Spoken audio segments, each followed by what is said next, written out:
Welcome to Bones to Beards podcast with Brian and Chad, where we dive headfirst into the world of hunting and fishing with a healthy dose of humor and humility. Well, in this episode, we're talking about early deer season compared to the rut, and we're really talking about what we experience here in Alabama and the surrounding states. Chad, our deer season is from mid-October to early February in our region. What do you like, and maybe what did you dislike about that? So the first thing that I like is the amount of time we get to hunt. A lot of places don't get that same amount of time. But the thing that I really dislike, and I've had these conversations with several people, is I wish our archery season started in November. You know, it was a little bit cooler. It's too hot down here in South Alabama in October.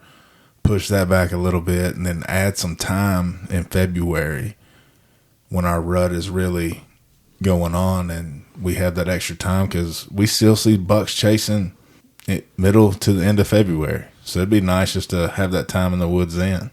Yeah, the temperature to me is the biggest thing. It used to be the biggest thing. I wasn't able to bow hunt that much because I was coaching football, and where I was coaching football, we were kind of going into the playoffs long distance, and by the time we get through, it's December. Yeah. And I didn't get a chance to bow hunt that much while, when I was involved with that. But now, being retired and everything, I'm getting that chance to bow hunt a little bit more. And that's the biggest thing that I see is the heat. Yeah, it's like 90 degrees in October and you're sweating. Yeah, and I'll tell you what, you better have snake boots. Yep. And, I've been fortunate not to have that many encounters with them. I've had that one, but that was in the summer putting up, a ladder stand one time when I got hit on top of my boot. And luckily I had snake boots on. And, it's one of those things that when you're hunting that early, it'd be fine if you're in the Midwest and hunting that early because the temperature is great. But, you're hunting down here and that, and you're constantly looking for those snakes on the ground. Well, not just snakes, bugs too. Oh, yeah. The mosquitoes and ticks. Ticks. Sometimes it limits. You may refrain from hunting near that swamp that day because there's nothing you can do with that many mosquitoes. There's no worse feeling than to be sitting in a stand and have a mosquito buzzing in your ear and you got deer in front of you. I mean, because you're like, if I'd move, I'm busted. Yeah, it's awful. And I don't, you try all these different things. I use like a Thermacell during turkey season, but I really don't know how much that affects deer smelling and all that. And there's really, I'm not going to spray myself down with something and just go in there smelling like right, smelling like bug spray. So it's just, but I enjoy it just because I get the chance to deer hunt now. With a bow, where in times past when I was working, I didn't get to hunt as much with a bow. It's every now and then on the weekend. Right. And, right. Most time we worked on Sundays, preparing for football games, and I had Saturdays off some of the time. Right. And you don't get a chance to really scout and do all that. But now that I'm retired, I take that opportunity. I know you got jealous a few years ago, but I missed that buck. You had a Friday night football game, and I was up in your stand. Yeah. I always think about that one, and I'm calling offensive plays, and we have the ball, and my phone is going off in my pants. I can feel the vibration, and I'm like, oh, my gosh, I can't reach down there and grab it now. And then we finally, we're on defense, and I look at it and goes, I shot that big buck. And I was like, oh, my gosh, are you kidding me? And I was like, oh, what am I going to do? I'm just sitting here thinking the whole time. And I'm like, well, I got a game to coach, and I'm worried about this deer. And I'm like, oh, my gosh. We'd been looking at that thing on camera for over a month and a half, and he was huge. And I turn around, and in the fourth quarter, you're in the stands. And right. I'm like, what is he doing here? That was my walk of shame. Oh, okay. So I'm thinking, did he get it? He never, he told me he's still looking for it. So I never knew you were at the game till I turned around. I was like, well, there's Chad right there. I said, maybe that buck is still there. Yeah, that Bucky lived for a few more weeks. Yeah. One of our buddies, actually a buddy of ours that got us in this particular club, he wound up killing it on a different stand later on in that year. And I think it was opening weekend of gun season. Was it? Yeah, I think it was pretty early. Oh my gosh! He told me, he said, "Chad, you didn't miss. You hit it. It just was low." How low did you go? Too low. Oh my goodness! Now, how do you go about hunting the early part of the season? What's your take on that? And your best advice on that? So, where I've had the most success is in the woods on some kind of natural food source, whether it be acorns, some kind of fruit tree, something that's native grasses, something that they're eating all summer long, because they're not really coming to food plots or anything early in the year. Right. And things have changed so much since here in Alabama, you can bait now. Before, it was really skilled. When I first started hunting, we hunted in the river swamp, and most of the time when we went there, we got there by boat, and we would go in these little creeks off the river, and we'd walk down until we find a little slough, and we'd take and walk down it, and then you would find that main trail that went across that slough, and we would just kind of sit up there. A lot of times there weren't real good trees to climb. We had a climber. Sometimes we climbed, sometimes we just sat on the ground, but there were tons of deer that way. Right. And now, it just depends on what type of habitat you're hunting in, whether it's piney woods or you've got oak bottoms, hopefully you've got some oak bottoms somewhere that produce the acorns, and you get that chance, to hunt between that bedding area and that food source and finding trails. But the thing about maybe being in a hunting club, everybody's feeding. Right. And you've got to put feed out also in order to be successful now. Right. If you're in one of these clubs, because everybody's feeding, so that the deer are going to go to the feed. Right, because it's easy food. Yeah, and it's changed how I've actually hunted here recently. And sometimes I really don't like it. I like the old, hunting the trails and getting in between the bedding area and the food source. But now the way they travel's all changed because there's bait piles everywhere. Right. Well, you're talking about baiting. What about trail cameras? How has that changed everything? Well, that's really changed it a lot because, we've got to the point where when I first started, we didn't have a camera. Right. So it was basically, you're learning the skill, how to actually, what sign to look for, those different things. And that's how you hunted. And, you're just hunting. It involves some skill, but now the trail camera, then you got your trail camera, and then it was the one where you had to go get the card out. Put it in the reader. And read that. So you're not knowing, then, when they're kind of coming in and all that, but you had to go, right there to it and retrieve it out of there and look. Now, hey, it's right there. To your phone. It's right there on the phone. Yeah. So when they're there, when they're not there. And you think it would be so much easier like that, but it's not. It's not.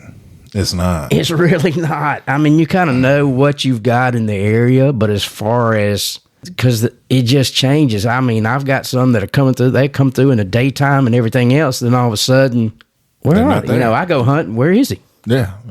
You were here 4 days in a row at this time. Why aren't you here now? Yeah. And just like, it never fails. Never fails.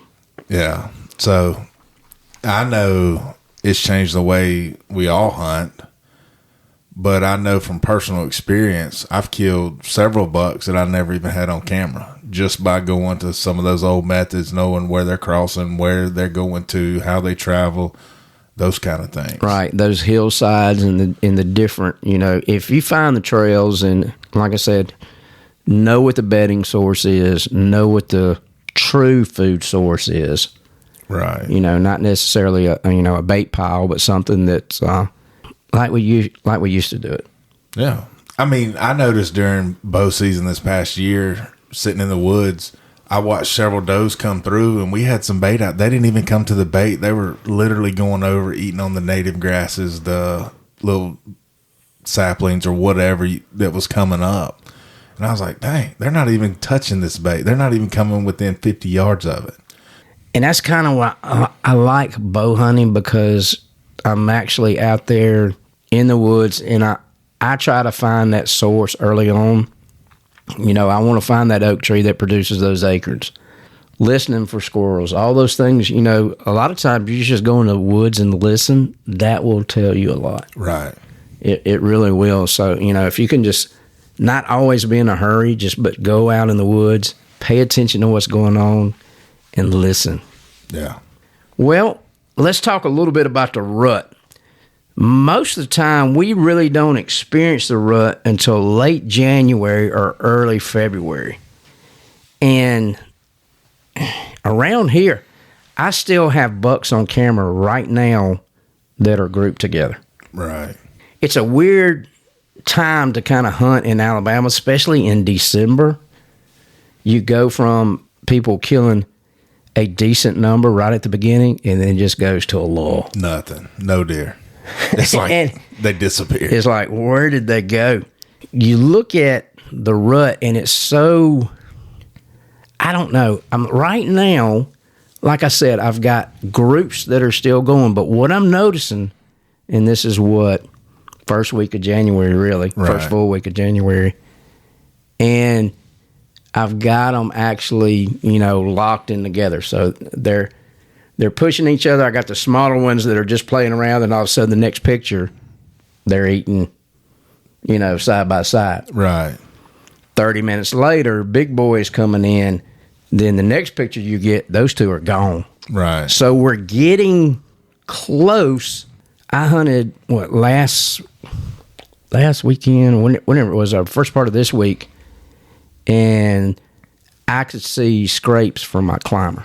Right. So it's starting to pick up a little bit. It's picking up, and it's getting to that point to where we're close. But all of a sudden, if you get a real drastic change, you know, we've had some real cold temperatures lately too. And if you get that drastic change and it warms back up, then it's just like, boom, where'd it go again? Right. And you're like, all right, are we in the pre-rut, or what are we in? It just changes so much around here. And a lot of it, when we hunt, you know, the river swamps, is totally different than hunting in these, you know, leased pine clubs that you're in, you know. Right. Timber company on land. Right. So it's, you know, it's. I still think we're a few weeks away. I do too. I mean, because I got the cameras at the farm, and I've got 2 bucks that are hanging together, but the big bucks that were hanging together, I have no more pictures of them together anymore. Right. They're totally separated. So when I get a picture of them, they're by themselves. Yeah. Or I am at one of the other ones, you know, the small ones are there, and all of a sudden big boy shows up, small ones are gone.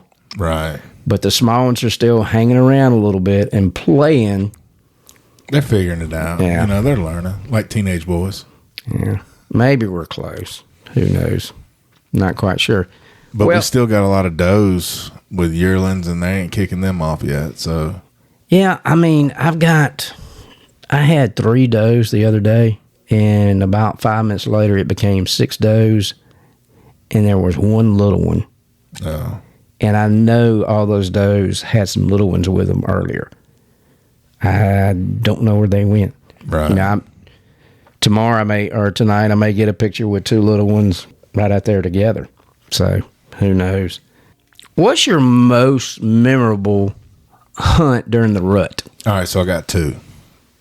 You got 2? I got 2. Oh, okay. Well, I mean, one just involves my daughter, but the first one was my first big buck that I seen during the rut. So this was several years ago. I remember the day. It was February 3rd. I climbed up in the stand. I'm looking back down this road, and I was hunting a scrape line, and I had 2 does come in. They hit the scrape, and they're coming down just feeding on some native stuff right in front of me. They're literally 10 yards in front of me. And I'm sitting there, just looking back down this road and looking at them, and they look back. So I look back to see what they're looking at. This big old 8-point buck walks out, and you could tell he was the king of the hill, as I like to say. And he's probably 100 yards from me, and he walks straight to that scrape, hits that scrape, was looking at them does. Well, this road I'm hunting is probably 15, maybe 20 feet wide. It's not very wide, and it's thick. So buck fever kicks in. I start shaking. I'm like, oh, boy, oh, boy. And I'm like, if he walks in that thick stuff, he's gone. He's gone. Well, what I should have done is just been patient. Just stop. He ain't going nowhere. He sees the two does. They're in heat. He's coming to them does. So if I'd have just took a second, paused, got my emotions under control, let him walk to me a little bit, I'd have a deer hanging on my wall. Yeah, but it's always a learning experience, almost every different experience. Oh, yeah. So I shot him, or I shot at him. He jumped and kicked like it was a hit. I said, I hit him. And then I saw him running through the thick stuff, and then he just disappeared. And I said, he must have crashed right there where I could see. Because I was probably 20, 25 feet up in a tree. I text my dad, just shot a big buck. He's like, did you? I said, yeah. Like, no kidding. Like, big buck. We go and look and look and look and look. No blood, no hair. You can see where he pushed down into the ground to kick off and run. And, man, we just looked, never found him. I went and hunted every day after that till the season ended, just looking for buzzards. Because I'm like, but it was just, that was like my first real experience with it. And so talking to some older hunters after that, they said, Chad, all you need to do is be a little more patient, and that buck would have came right to you. I'm like, yeah, that's one of those live and you learn moments. Right. And what you said too about hunting the scrape, and that's the thing that I've gone to where we are right now in the season, the first week of January, full week of January. I've taken my camera now and I've moved it to the scrape line. Right. So I'm not looking, I don't have my camera on the feed or bait or whatever you want to call it. Right. Now I'm hunting the scrape line. I'm not worried about the food because he's going to travel that scrape line, and that's what I'm hunting. Right. So, but my other story, so I got a picture of Chasley in my office with the 8-point she killed a couple years ago. And so when people walk in my office, they always ask me, they say, dang, she killed that buck? I said, yeah, she killed a couple years ago. And this was when the rut was kicking off. There was 34 does on the food plot when he walked out. So it was a memorable hunt because whenever he walked out and stepped out, they scattered like roaches in a whatever. I mean, they just ran off, and then she took the shot, and I was like, dang, that's pretty cool because you knew he was coming because they were looking, and I said, baby, get ready because he's about to walk out. Right. Like he's over there. That's my two. Well, I've got a bunch, I can name, oh my gosh. I mean, because most of the deer, most every 10-point that I've killed has definitely been during the rut most of the time.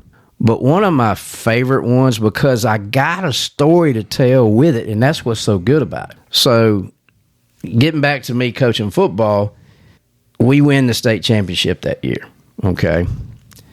Well, we win the state championship. It's the beginning of December. When you the state championship game was always on the first week of December. Right.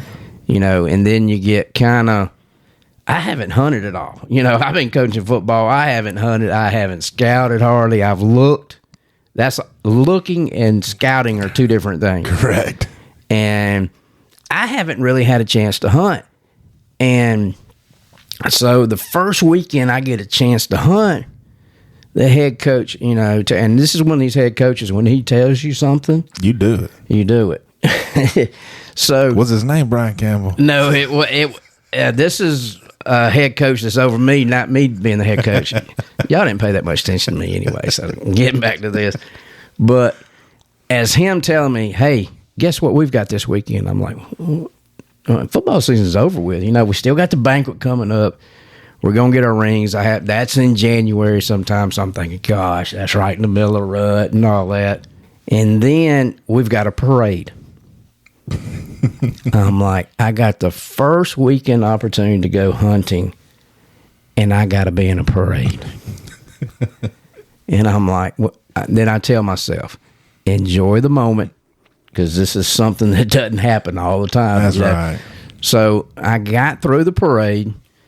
I hunted a little bit, got a chance to scout a little bit, and now we're at the end of January. Now, at this point, I think I've shot one doe, and that's all I've got.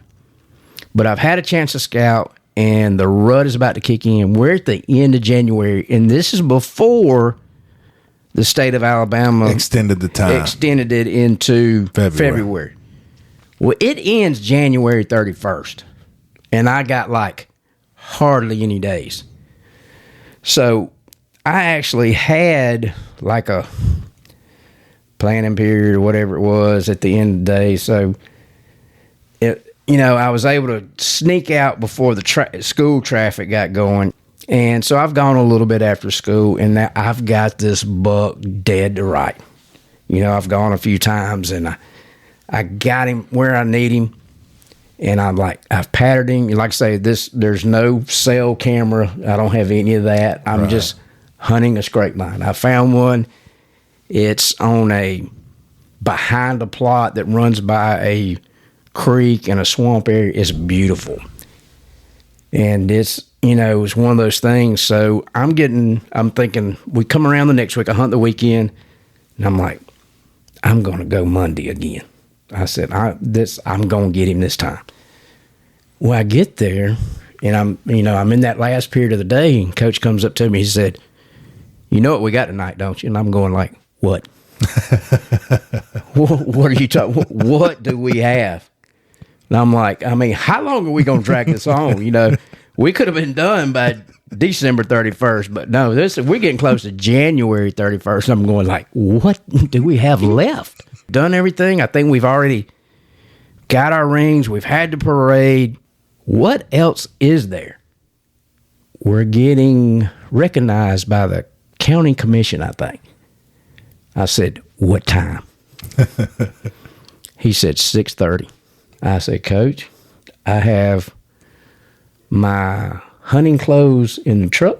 I have my gun at the shed of where I'm going hunting. So it's actually one of my buddies, his dad lived on the property. And, since I got to leave from school, whatever, I don't want to bring the gun there. So, I leave it I got one gun. I leave at his house. And when I sweep through there real quick, I'm grabbing it. Oh, he's leaving it for me on the porch, and I'm going out there and heading back to that very back of that property. And he tells me, he said, you will be here and you'll like it. I said, Coach, and granted, I was on a mission. I said, Coach, I am going hunting this afternoon after school, and I will be back for the meeting. Now, I may be muddy, and all that. Granted, I got khakis on, I got a nice shirt, but I'm putting the bibs and the jacket on over that. I got my boots and all that. I said, I'll be back, and I'll be back with the biggest deer you ever seen. Because he wasn't a big hunter, so he didn't really know. So I go. He said, make sure you're back or else. Do you know what or else means? Oh, yeah, I do. So I said, I'm going to be back, and I'm going to show you this deer. Because I knew. You were dead set. I was dead set. This is happening today. I could just feel it. The weather was perfect. And I climb up, and we had moved some wooden ladders around. So I'm up in this wooden ladder on the back end of the swamp. And about 4:30, I look, and in this opening, this massive head comes up just like it appeared out of the back of the swamp. And I was like, there he is. There he is. And I said, I got to get back to this meeting. I said, I'm going to shoot him straight on right in the chest. And I know that's not the best thing to do. I couldn't really, I said, I may be waiting here to 6 o'clock, and I may be thinking about that or else.